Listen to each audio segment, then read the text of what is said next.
यार बस में एक सीट रहती है जिस पे लिखा रहता है महिला आरक्षित सीट।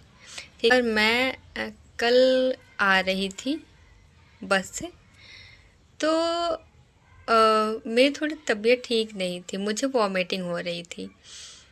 क्योंकि गर्मी बहुत ज़्यादा है तो जाहिर सी बात है किसी की भी तबीयत बिगड़ सकती है। और एक तो भीड़ बहुत ज़्यादा थी, तो कंडक्टर वाली जो सीट थी वो वहाँ पे नहीं था, तो मैं वहाँ पे बैठ गई थी। वो आया तो फिर उसने बोला कि आगे साइड जाके बैठ जाओ, जगह है। और वहाँ पे जगह नहीं था, तो मैंने उसको बोला कि भैया जगह तो है नहीं, मैं कहाँ बैठूँ।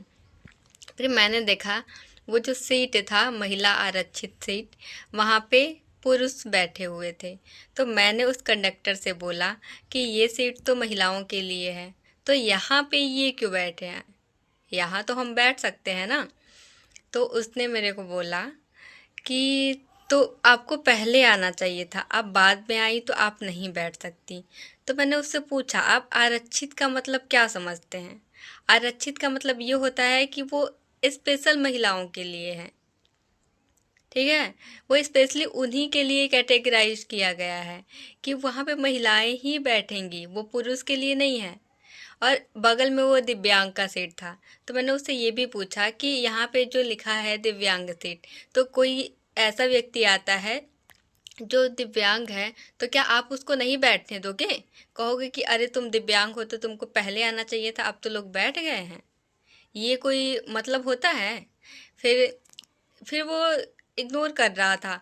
मैंने उसको बोला एक तो मेरी तबीयत खराब है, ऊपर से आप मेरे को वहाँ पे बैठने नहीं दिए, और ये हमारी सीट है, तो यहाँ पे तो ये क्यों बैठे हैं? मुझे या तो जगह चाहिए या फिर कहीं ना कहीं तो मेरे को बैठना था। और एक तो पहली बात मेरी तबीयत नहीं ठीक थी। मैं वही सोच रही थी कि इन लोग के अंदर इंसानियत बिल्कुल भी नहीं है।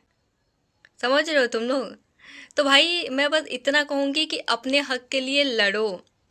और अगर तुम महिला हो तो स्पेशली तुम अपने लिए लड़ो, क्योंकि तुम्हारे जितने भी अधिकार हैं तुम्हें किसी ने नहीं दिया है। एक जो भारत का संविधान है तुम्हें सिर्फ उसी से मिला है, तो जो मिला है उसके लिए लड़ो। मैं बस इतना कहूँगी कि पढ़ो यार, जितना हो सके उतना पढ़ो। इसलिए नहीं कि किसी को नीचा दिखाओ, बल्कि इसलिए कि कोई तुम्हें न नीचा दिखा सके और कोई तुम्हारे अधिकारों का हनन न कर सके। बस ठीक है, बस इतना ही बोलना था। बाकी आप लोग खुद ही समझदार हो।